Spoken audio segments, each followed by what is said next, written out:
یقیمون الصلاۃ، فرض نمازیں 5 ہیں، فجر، ظہر، عصر، مغرب، عشاء، 2 4 4 3 4۔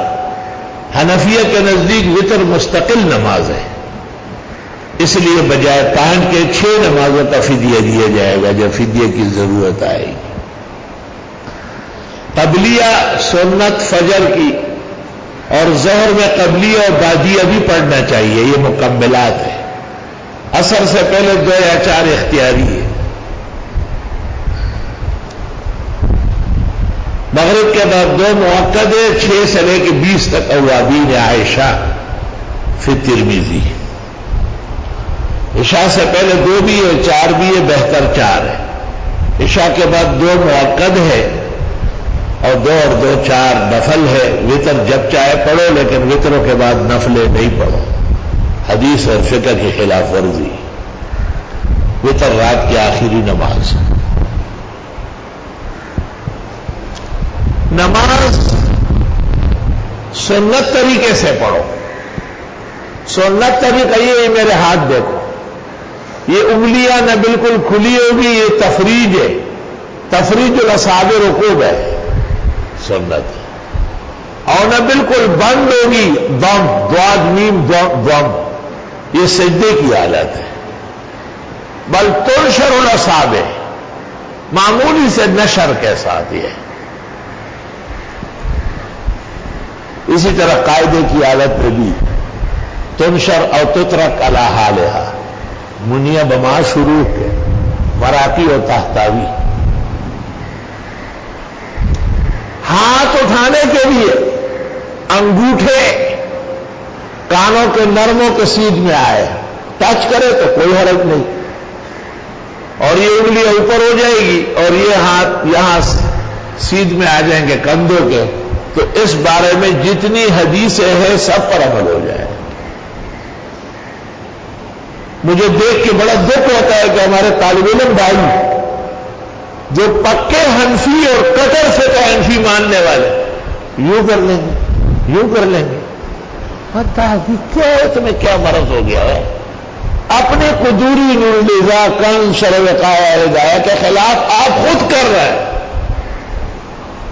ہمارے فقہا کا اس میں کوئی اختلاف نہیں کہ مرد جو ہے وہ ہاتھ کانوں کے نرموں تک، اور نہ انگلیاں کھلی ہوگی نہ بند ہوگی، بل تنشر، ترمذی، معارف السنن، اعلاء السنن، اوجز۔ بالکل خیال رکھو، ہاتھ صحیح طرح اٹھاؤ، تب جا کے آپ کی نماز ہوگی۔ وَيُقِيمُونَ الصَّلَاةَ قَدْ أَقَمْتَ الصَّلَاةَ وَأَنْتَ تُقِيمُ الصَّلَاةَ۔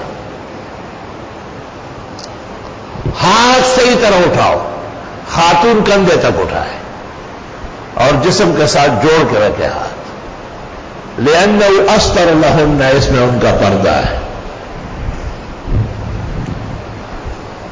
پیروں کے درمیان فاصلہ کم کر لو، 4 انگلیوں کے برابر، خاتون اور بھی کم کر سکتی۔ پیروں کے پنجے اور ایڑیاں لیول میں کر دو۔ عالمگیری میں لکھا ہے تقویٰ اور ورع پیدا ہوگا، خشوع و خضوع۔ قبلے کے سیدھ میں سر رکھو، ولا یتعتع راسہ، شامی میں ہے سر جھکاؤ نہیں۔ نیت کے وقت نہ جھکاؤ، جب نیت باندھ لے پھر جھکا سکتے ہیں۔ اور ہاتھ باندھتے ہوئے نیچے نہ لے جاؤ، ٹاٹا مور کھولا شروع تھا، بس یہاں سے سیدھے باندھ لو، بعض لوگ نیچے لے جا کے پھر لاتے ہیں، یہ کیا فحاشی ہے، اس کی کیا ضرورت ہے؟ نورالضا میں لکھا یہ مکروہ ہے۔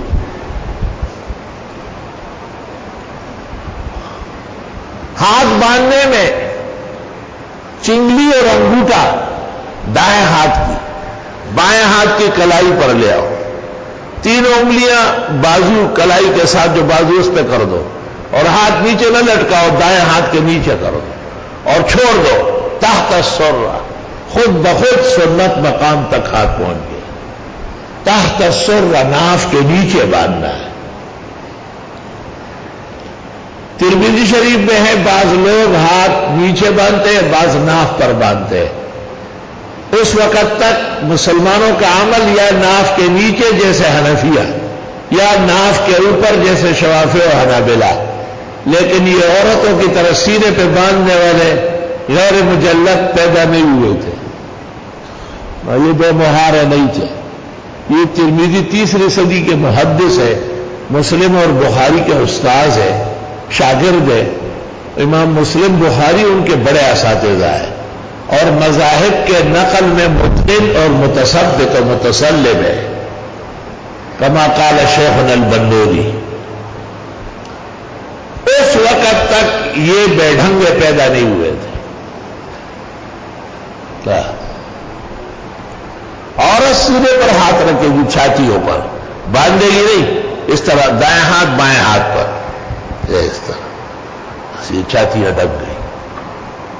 بوڑھی ہو یا جوان ہو، چھاتیوں والی یا بے چھاتی ہو، عورت ایک جیسی نماز پڑھتی ہے. کتنا اسلام پیارا ہے. اس کی چھاتیوں کی فکر ہے کہ یہ نظر نہیں آنا چاہیے.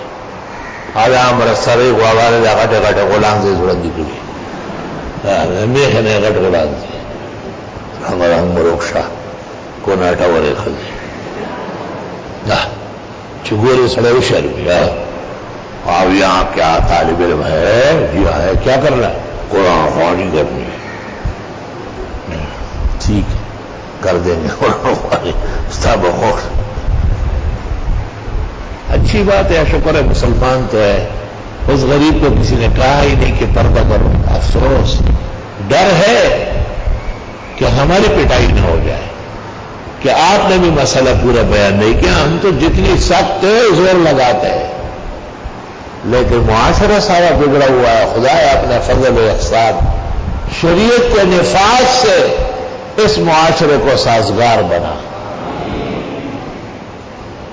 وَيُقِيمُونَ الصَّلَاةَ، نماز قائم کرتے ہیں. میں آپ کو نماز قائم کرنے کے طریقے بتا رہا ہوں.